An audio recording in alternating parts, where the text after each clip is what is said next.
জন্মদিনে মানবিকতার এক দৃষ্টান্ত স্থাপন করলেন বুবলী। ঢাকাই সিনেমার জনপ্রিয় চিত্রনায়িকা শবনম ইয়াসমিন বুবলী বৃহস্পতিবার তার জন্মদিন উপলক্ষে এক মানবিক দৃষ্টান্ত স্থাপন করেছেন। বিশেষ এই দিনটি বুবলী কাটালেন রাজধানীর একটি বৃদ্ধাশ্রমে, যেখানে প্রবীণ বাবা মায়েদের সাথে সময় কাটিয়ে তাদের হাতে উপহার তুলে দেন।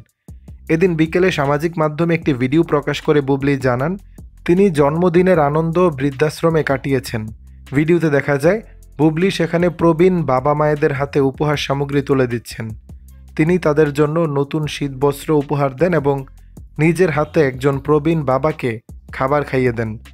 বৃদ্ধাশ্রমে কাটানোর সময় নিয়ে নিজের গভীর অনুভূতি প্রকাশ করে বুবলী সেই পোস্টে লিখেছেন, জন্মদিনের মতো এত স্পেশাল সুন্দর একটি দিন আমার পরিবার, সম্মানিত সাংবাদিকগণ, প্রিয় ভক্তকুল, শুভাকাঙ্ক্ষী সহ নানান শুভেচ্ছা এবং ভালোবাসায় কাটানো হয়, যা সত্যি আমার জন্য অনেক বড় আনন্দের এবং ভাগ্যের। ঠিক তার পাশাপাশি এমন কিছু সময় থাকে যা মনের শান্তি ও আত্মতৃপ্তি আরও কয়েক গুণ বাড়িয়ে দেয়। এই সময়টি ঠিক তেমনই। এই বাবা মায়েদের সাথে কাটানোর সময়গুলো অনেক স্মরণীয় হয়ে থাকলো।